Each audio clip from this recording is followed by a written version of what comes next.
Vous venez de recevoir votre nouveau Chromebook de la part de la société Signpost. Donc, chaque Chromebook est numéroté, comme vous le voyez ici. Il y a une étiquette sur la housse de protection, ainsi qu'à l'arrière du Chromebook, vous retrouvez une étiquette reprenant le numéro de votre Chromebook. Il est également indiqué un numéro de série, grâce auquel nous pouvons trouver chaque machine. Alors, cette housse de protection ici est indispensable pour votre Chromebook. C'est une housse renforcée qui permet d'éviter les casses d'écran.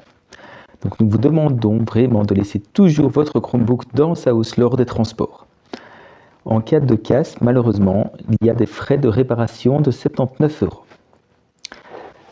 Votre Chromebook donc fonctionne avec Google. Vous avez une adresse @INSEE qui est basée sur Google. Donc, si vous voulez utiliser un compte privé, il faudra également indiquer une adresse Google pour vous connecter.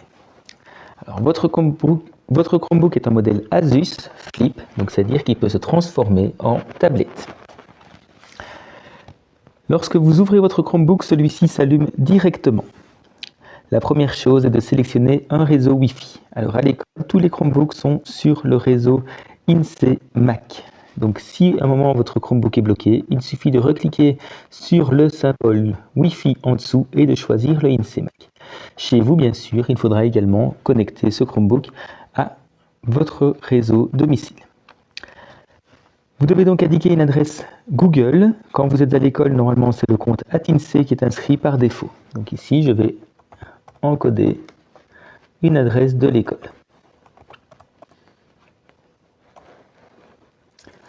Vous devez bien sûr encoder en plus le mot de passe. Votre compte sera automatiquement sauvegardé, donc à chaque connexion, il faudra uniquement indiquer le mot de passe pour vous connecter.